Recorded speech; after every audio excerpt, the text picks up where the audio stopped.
as I hope there is revival in the United States. And by that I mean not at a political level. If we're only looking at politics, then our standard is way too low. Real revival, meaning coming back to life, is when people who at least say that they're Christians go back to their scriptures and are back involved in church and are living Christian lives as found in the scriptures. And then then we should be voting accordingly. We should be making laws in our society that reflect the reality that that God is the standard and the arbiter of truth, and He determines what is right and wrong.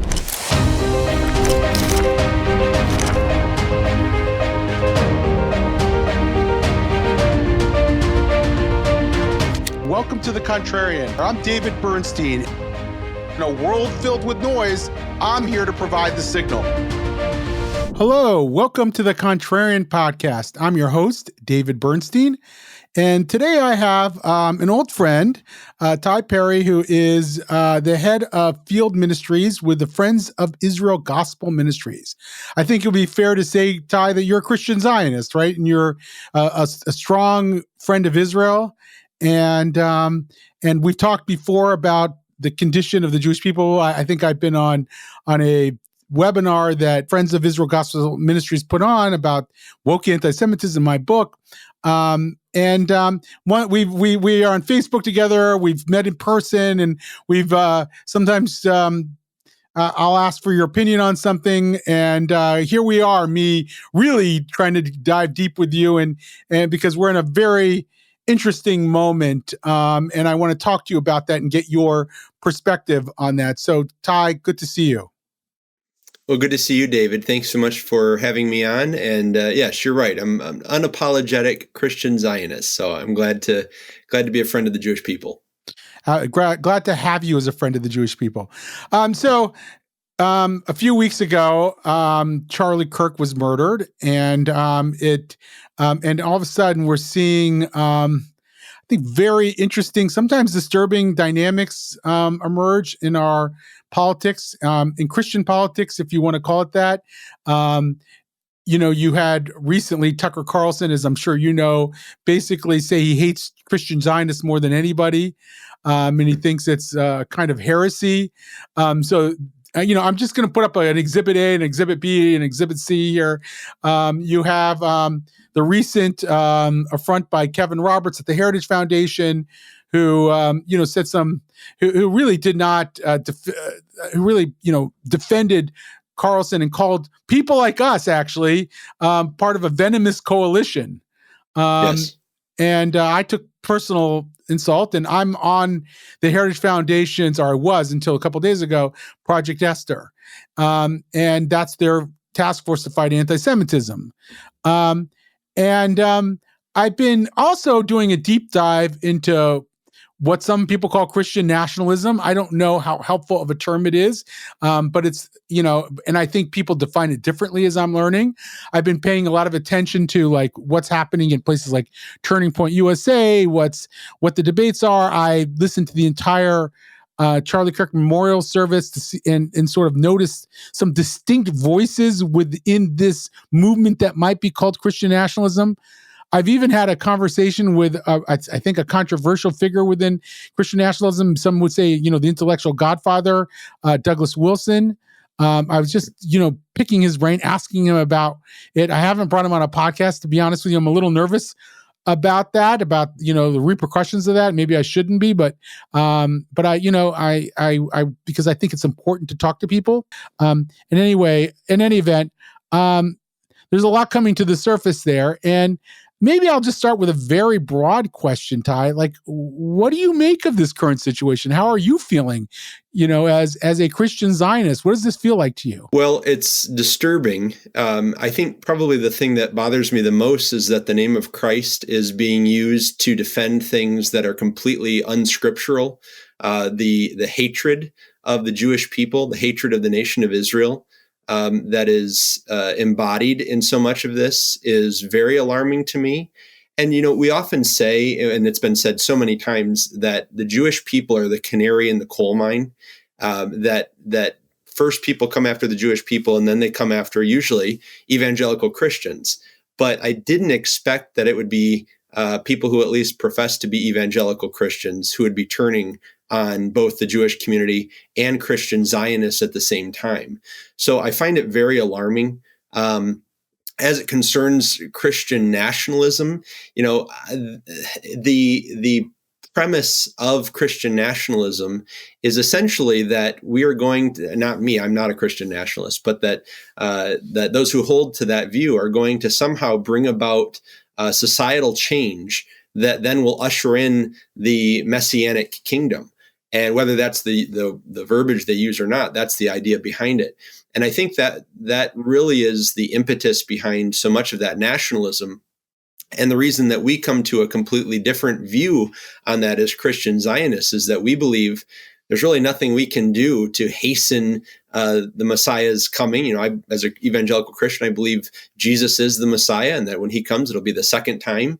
And what we find in the New Testament is diametrically opposed on so many fronts to what is being espoused in those circles. Yeah, when you were describing Christian nationalism, and I'm going to challenge it because just based on what other people have told me and see where we are. But before we get there, a lot of times the people assigned to you as Christian Zionists, this sort of dispensationalist belief system that by engaging Israel and showing your love of the Jewish people, you will hasten the coming of Jesus Christ, the second coming, and you only see us as instruments of that second coming, in which at which point we will face, doom ourselves. But that's clear. That's not what you're expressing here, right?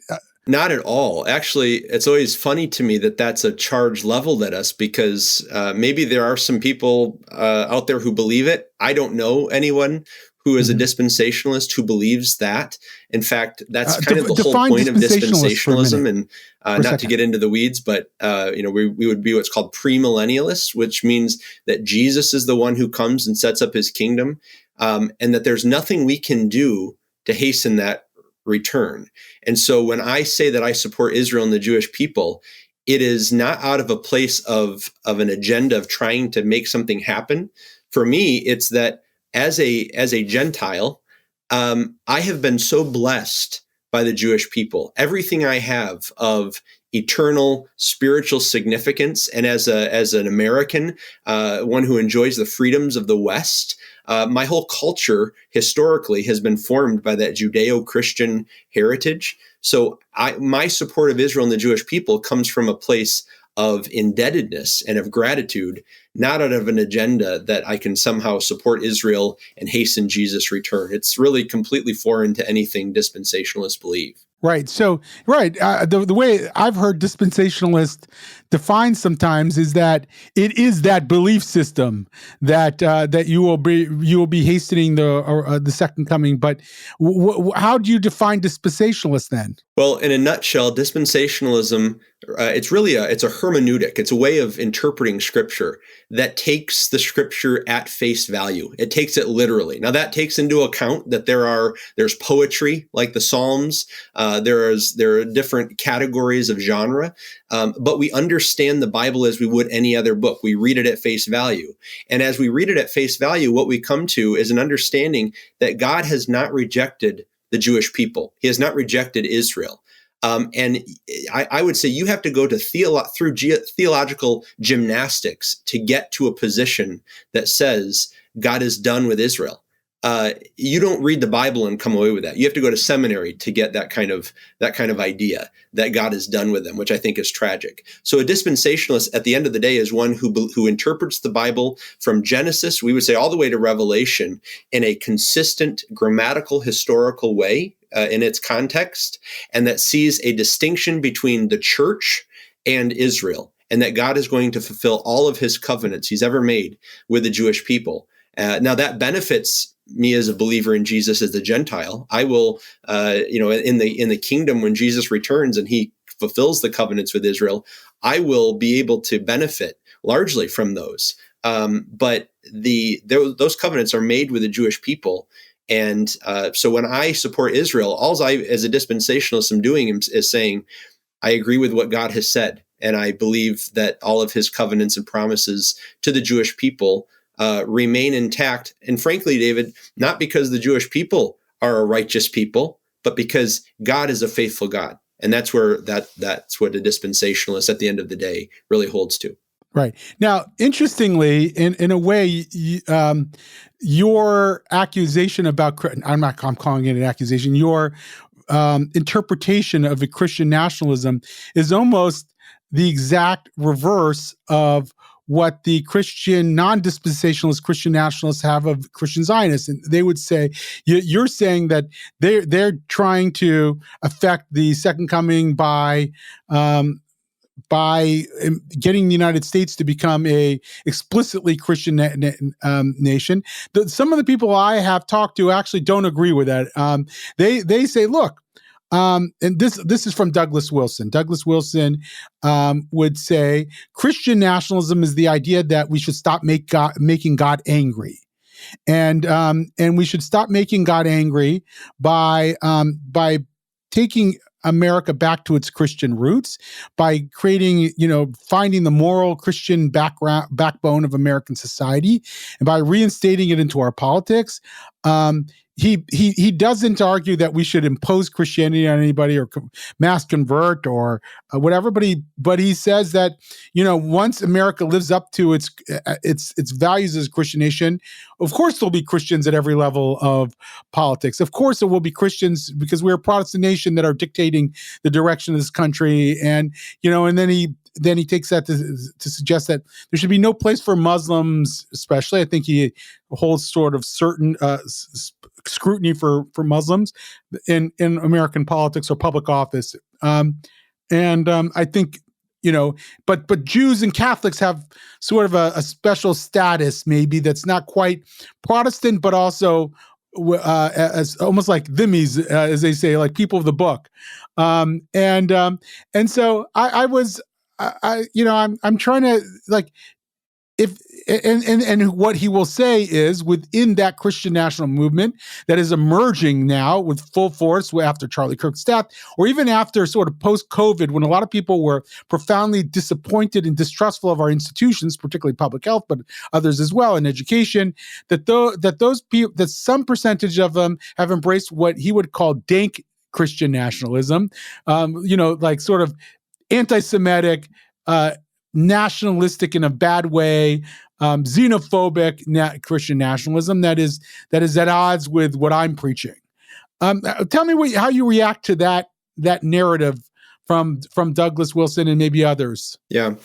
I can't say that I am, I've read a lot of Doug Wilson or anything like that. I've heard some of the comments he's made. I've seen some of the interviews. I do think he has, to my knowledge, he has done some good things in pushing back against that segment that's growing, that is anti-Semitic. But I still think at the end of the day, he is trying to, whether he says it this way or not, because he believes the church is Israel.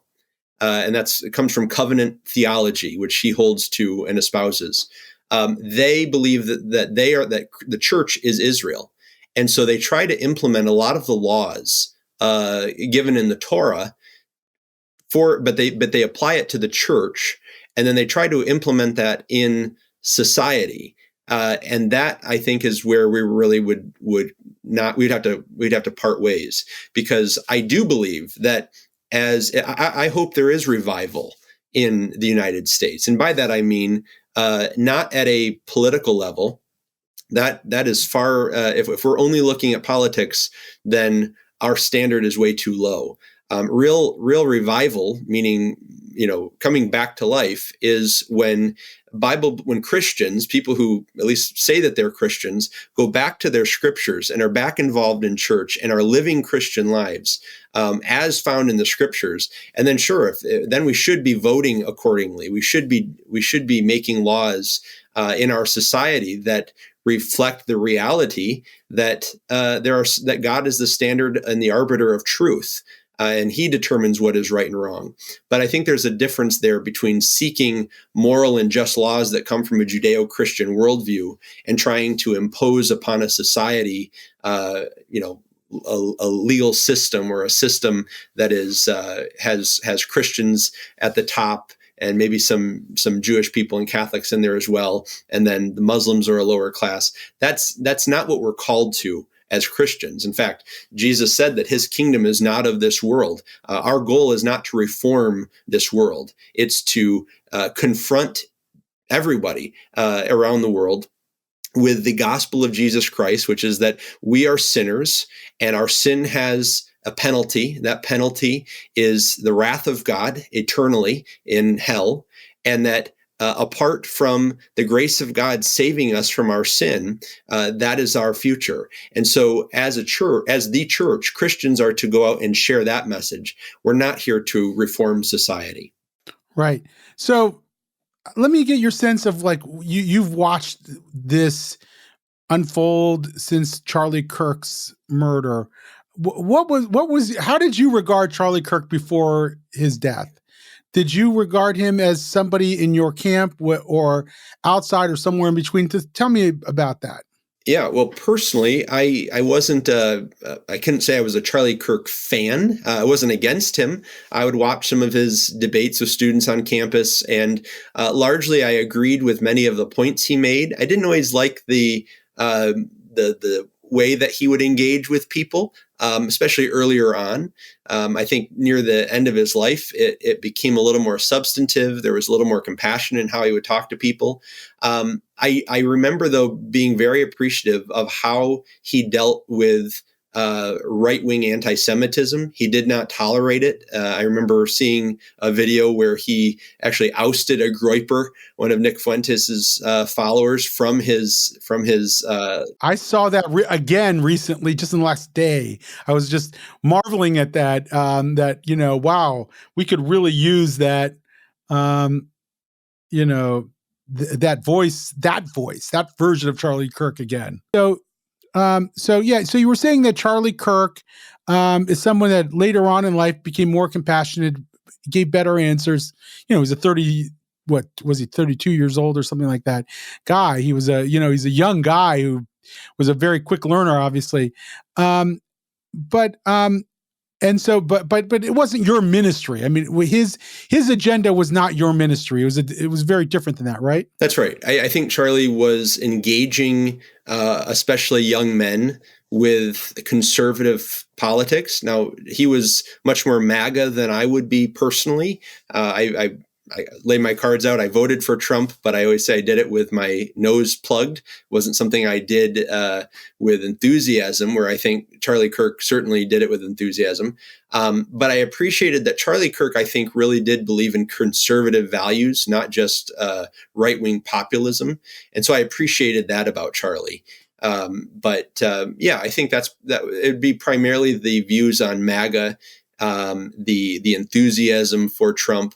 It would be somewhere we probably would have divided over that. As I think I said in the introduction, I watched the entire Charlie Kirk memorial service, and I was really trying to understand, like, what's happening in the big tent of Charlie Kirk, Christian nationalism, if you will. Although I've heard Charlie Kirk say that he didn't see himself as a Christian nationalist, although he certainly had people within his coalition who would define themselves as that. And I think there are like 5 distinct voices that I've heard. And I want to try them out on you and to get your sense of this. One Christian friend of mine, who probably characterizes himself as an evangelical, and he's a friend of Israel, says that a lot of what you're seeing is actually 1980s style Pat Robertson Christian fundamentalism in the political space. So we call it Christian nationalism, but it's really just Christian conservatism. He says that there's a good percentage of it that's that. What I saw at the Charlie Kirk memorial service were these 4 other voices in addition to that sort of Christian conservative voice. One, you heard from Erica Kirk, who gave this very poignant, as you would imagine, poignant and eloquent speech, and in the end, forgave her husband's murderer. And it was sort of this moment in which you've said, okay, this is a Christian voice that of forgiveness. And I thought, okay, if that becomes the prevailing attitude in this movement, that's going to be a good thing. But then, of course, there were these other voices that I heard at the same memorial service. One was you heard from Stephen Miller, who's not Christian, who's Jewish, but also from Jack, I probably say his name wrong, Prozoviak. He's some people have said he's a successor to Charlie Kirk. And it was this sort of, and I've heard this from Matt Walsh too. I think it's a no enemies to the right message, but it's also a message that we are at war. We are at the war with the left, and we must put on our Christian armor and fight this war. And there was just no yielding at all in that messaging. And it was, we're in the fight of our lives, and so there was that. There was a message from J.D. Vance, our vice president, that he had been reluctant to express his own Christian faith in the political realm, and that this had sort of energized him to do that, and he would be doing that in the future. And then the fourth was sort of what Doug Wilson might have called, I don't know if he would in this case, dank Christian nationalism of Tucker Carlson, who was just, to me, downright anti-Semitic. There were so much innuendo and dog whistling in his comments about hummus-eating Jews in Israel. And he might deny it, but we all know the game he plays and what he was playing. And so we heard all four of those voices, and I thought to myself, I hope there's certain of those voices. There's certain ones that I want to win out, like Erica Kirk's voice, or maybe J.D. Vance's voice. Like I understand, like there's an argument that I've heard in the Jewish community, and I've made myself, that maybe it's in our interest that Christians are better Christians. That the classical liberal system that we enjoy, the freedoms like freedom of expression, like the rule of law, like equality of opportunity, these are the bedrock of our democratic system, of our American creed, but they can only have staying power if they're combined with a strong Judeo-Christian moral system. And when Christians get away from being Christians and Christianity starts to go in other directions, either politically or just it starts to recede from society, and people born Christian aren't practicing their faith, we lose that pairing of morality and freedom that we need for freedom to actually work in our society. And so I like your comments on that, but I get the sense that that those voices are fine. I might cringe a little bit sometimes as a Jewish person hearing that in our public sphere. I might say, oh my gosh, that's not my religion being spoken, and it always feels a little cringy to me, because I worry that other people are going to weaponize that somehow. But the other part of me says, but okay, good. Christians need to express their faith, and they need to do it in a way that they're proud of. And we need that voice in there because we need Christians to live by those values so that our classical liberal system can continue on as well. But the right-wing extremist voice of Stephen Miller being a Jew, but echoing that of Jack Prozoviak, I know I'm pronouncing his name wrong, so I apologize to anybody listening, and I'll correct it in future editions. But those right wing voices, that I don't need, and the Tucker Carlson voice, that I certainly don't need. What do you make of this long monologue that I just gave? Well, no, I think you're right. I think most concerning to me there was Tucker Carlson, because of the way that he, I would say, is pretty slimy in how he takes platforms like this. He takes a platform at the funeral, the memorial service of a man, and uses that as a time to weaponize Christianity and I would say the conservative movement against the Jewish people.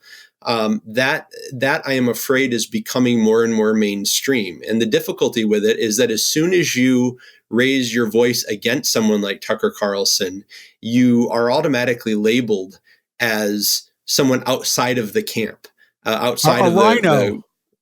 A rhino, exactly. You're a rhino, or you are one of those dispensationalists. I mean, I hear it all the time. And so that voice is discouraging. I was like you, I was encouraged to hear Erica Kirk forgive the killer of her husband, the murderer of her husband. I think that's the right approach.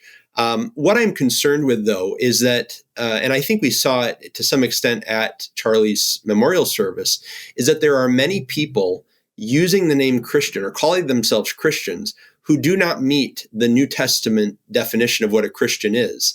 And then it's being weaponized, and it's giving what I would say are Bible-believing Christians a bad name.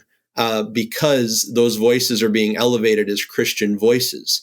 And that's very disturbing. And seeing that on display at the Charlie Kirk Memorial, I think, was just very disheartening. Yeah, so there's also this movement of Groypers, followers of Nick Fuentes, who is, I don't know if you'd call him a neo-Nazi, but neo-Nazi adjacent. And he goes on these frequent racist and anti-Semitic and misogynistic tirades. And it feels to me like he's like, there's no Christianity in that. He's nihilistic, right? He's nihilistic and nihilistic. He wants to, he's basically trying to tear the whole thing down, and he's giving his followers a steady diet of this kind of nihilistic and hate-filled messaging.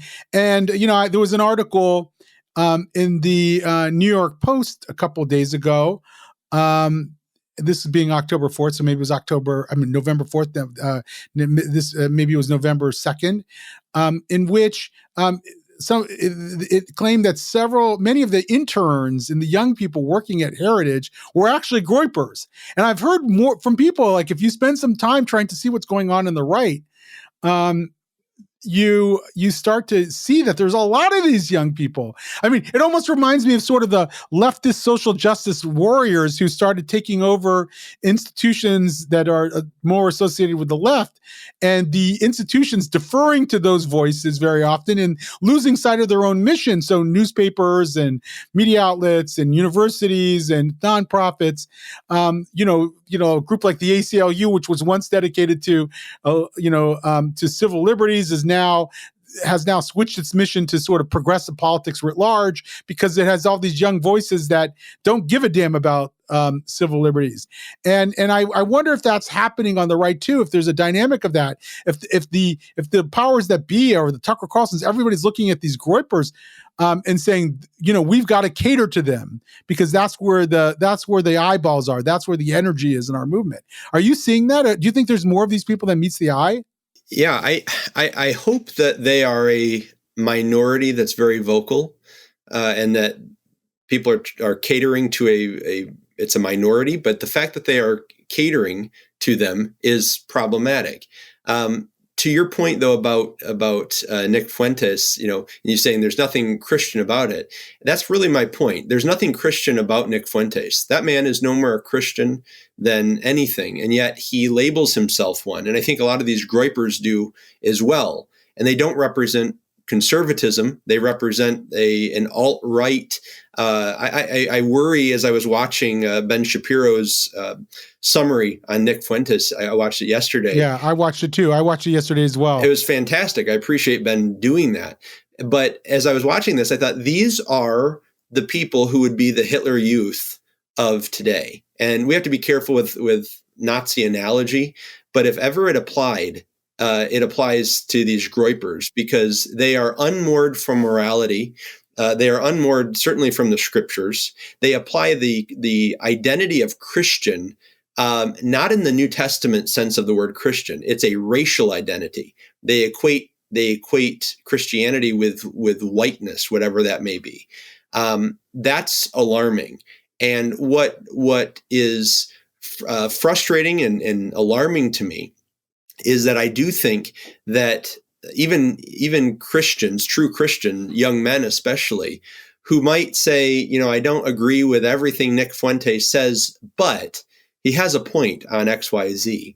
That's alarming to me. That kind of that man, if we can call him a man, is having the kind of influence he is, even with truly young Christian men. That's alarming. Yeah. So I watched Nick Fuentes' monologue after the Ben Shapiro takedown of him and Tucker, and it was fascinating. He said, can you believe it? They had a 40-minute stretch without a single commercial. They never do that. And he was, that's how serious I'm being taken. And then he goes off and says, what Ben did was what he's been criticizing, which is he engaged in woke ideology. This was like the basket of deplorables, and you're a deplorable and I'm a deplorable. And all he's doing is just trying to shut us down, just like Hillary Clinton tried to do, and just like all the woke leftists tried to do. So he's playing on that. And, my own feeling is, and this is my critique of the left here for a second, my own feeling is that when the left sort of went on the sort of jumped on the woke bandwagon and started, policing discourse, there was an inevitable backlash that was going to come because people don't like to walk on eggshells. And once the backlash came, it wasn't to restore the old guardrails on our discourse. Maybe you could argue that those were overbearing as well, but they weren't certainly as overbearing as what we started to see in the post George Floyd moment. Once we started, it was to get rid of all guardrails. So it created an industry of people who said, anything goes. You tried to shut us down, so therefore anything goes. And we're going to say whatever we damn well please, like saying on a given day, and you cannot shut us down because we have every right to say whatever we want. And it feels like that, like even Kevin Roberts from Heritage basically was siding with that. Oh, you're not going to get, trying to police the discourse in our own camp is itself a form of wokeness. I mean, that's what he was basically arguing. It's cancel culture. And this is not trying to shut down, a legitimate critique, a scholarly critique that we may disagree with. This is trying to shut down an ugly voice that's promulgating racism and blatant racism, brazen racism, and anti-Semitism and hatred. And so I worry that what happened on the left has given rise to this phenomenon on the right. That doesn't justify it. I'm just trying to give some context to it, and that we now have to try to put the genie back in the bottle, and that's really hard to do. It is, and I think part of it is, the Nick Fuentes, they represent a woke right, which has been spoken of a lot. There's been a lot of writing on that, but it is just as we see on the left, where the woke ideology pushes blame onto a complex hierarchy of oppression, and with white cis men are at the top, I guess you'd say, of that. They're the problem. The right is doing the same thing, and so it's trying to force blame onto others for the problems that they see, and in this case, it's usually the Jewish people. And so both are woke. And of course, there's been much written about the horseshoe effect that happens with the left and the right. I think, though, I was listening to Alan Dershowitz this morning, and he was talking about the need for the Republican Party, especially, to not that we should be canceling those voices, because canceling often just makes them more popular. And like this, they call that the Streisand effect, right? Do you remember the Streisand effect? Is when people tried to get when Barbra Streisand tried to get her house on Google Maps removed, and all it did is it created hundreds of thousands of people that went on to actually look at her house on Google. Exactly. That's the problem. And if we believe in the liberal values that we do, then I don't want to label things hate speech, even if it is hateful speech. But I think that is not what's being called for. So with Alan Dershowitz, he was saying the Republican Party needs to call out the Nick Fuenteses and the Tucker Carlsons and say, that's not us, and they need to be marginalized. I think marginalization is different than cancellation, because marginalization is saying, this is beyond the pale, this doesn't represent us, it's evil what's being said. And so there needs to be a distancing there. What's frustrating and it's alarming is that so far it seems to be that those on the right are embracing a lot of that rhetoric, because I think they, to your point, they may believe that the Groyper mentality is becoming the base, just as we've seen the Democratic Party really cater to the extreme left. And what we're getting is more and more extremism on both sides, and it's not going to be good for our nation. There's no doubt about it. Yeah. You use the term, one that I'm fond of, as liberal values. Do you consider yourself a classical liberal? I don't typically use the term. I'd call myself politically conservative, but I don't necessarily believe that those are mutually exclusive. I do believe in liberalism in the sense of the historic Western way of understanding it, with the freedoms that we enjoy, and meaning liberty, liberal.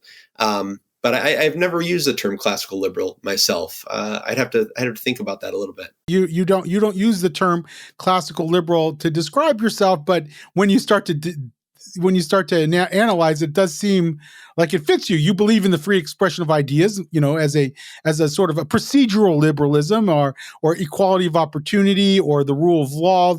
Those are core, quote unquote, liberal values, even if the word liberal has been used in ways that no longer suggest that in some circles. And so I guess, so my organization, the North American Values Institute, basically believes that we need to double down on those values. We even call them American civic values, because there's a version of this that I think is really indigenous to American cultural life, and that we should emphasize the American creed, E pluribus unum, for example, which suggests both pluralism, but also one, that we also have a stake in a form of unity, particularly around those classically liberal values. And we believe that minorities like Jews are safer when those values reign supreme. And I take the critique from some quarters that they need to be combined with a robust Judeo-Christian value system. I think that's true, and I think we've suffered some when that started to wane. But I guess the question is, in our grand strategy, I want to see if you sort of agree with this, is to try to rebuild that from the 30-yard line to the 30-yard line of American society.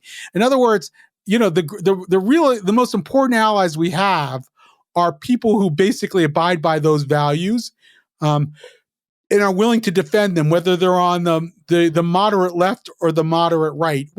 And that if we do that, our politics might be able to return to some semblance of normalcy. What do you think of that proposition?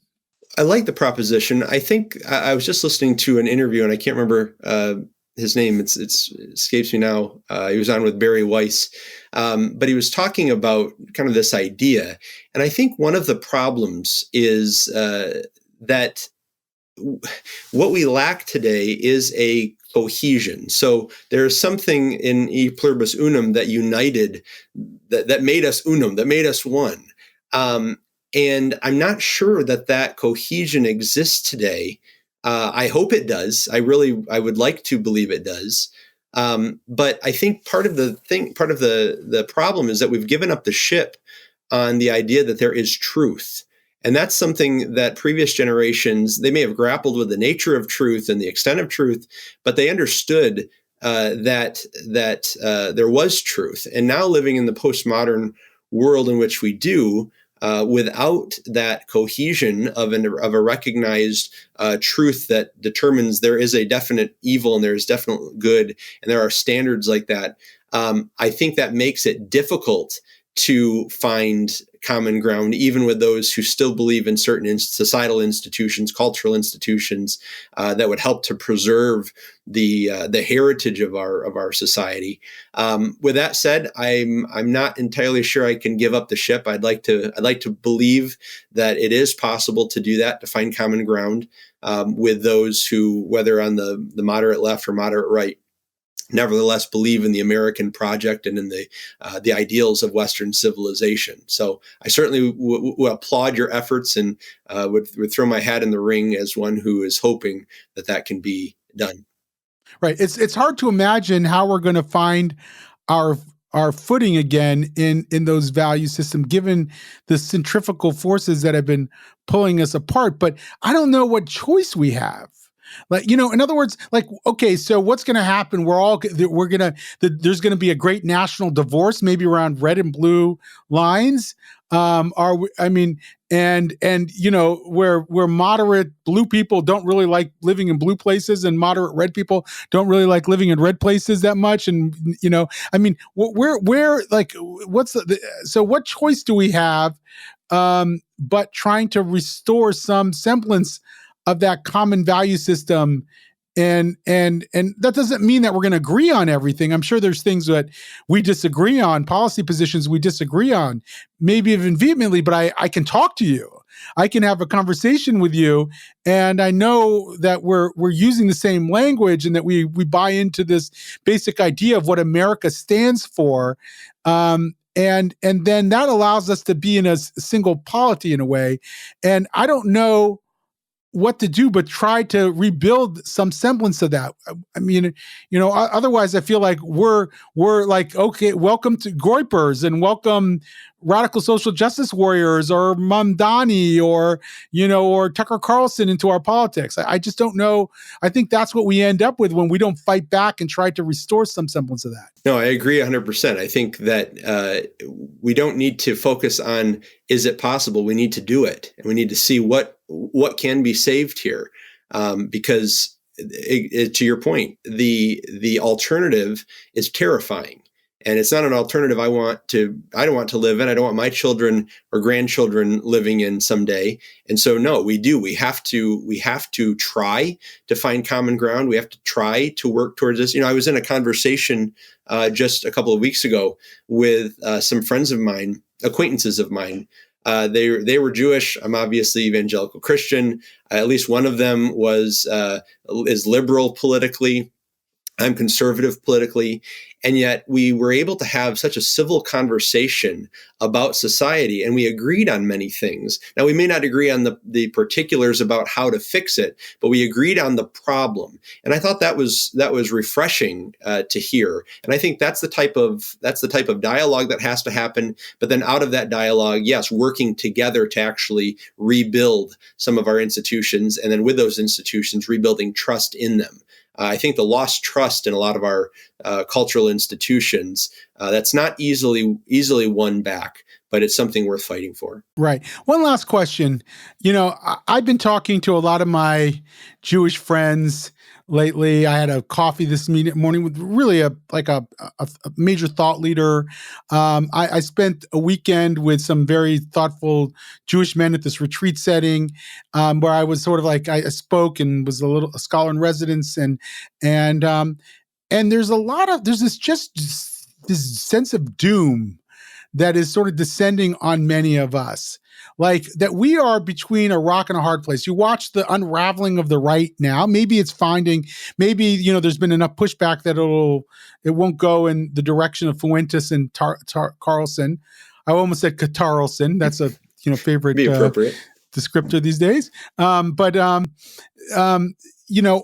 Mamdani and AOC, and that we're being sandwiched by these two political forces, neither of which provide a safe harbor, and that we're seeing a glimpse into a future American dystopia for Jews. And maybe it's already upon us in a way where we feel like this country, which has been the absolute the absolute golden Medina for the Jewish people, is maybe no longer that, or it's headed in that direction. And I don't know, it's a feeling of like disenfranchisement, that in a place where we felt very enfranchised. I mean, I've always felt America. I'm an American and proud of that. I love being part of this country, and I had no problem reconciling my love of Israel or my love of the Jewish people with that American identity. It was just, they felt one and the same.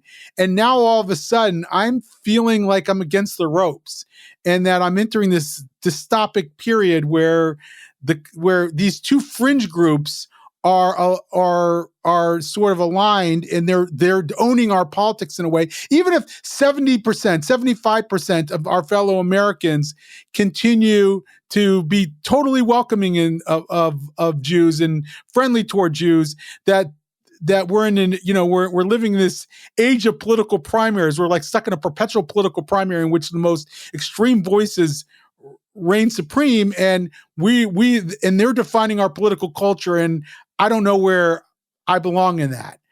And you're not Jewish, but you're a loving friend of the Jewish people. Like, what do you think? Should I be a little bit more upbeat?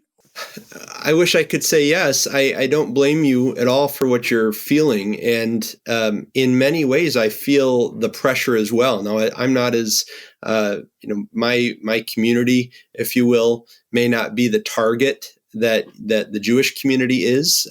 But I feel that same pressure, that what I hold dear is ridiculed today. The truths that I affirm are denied, even within the church. And so I see exactly what you're talking about. I do think, though, that, I travel to churches all around America. I speak to Christian audiences.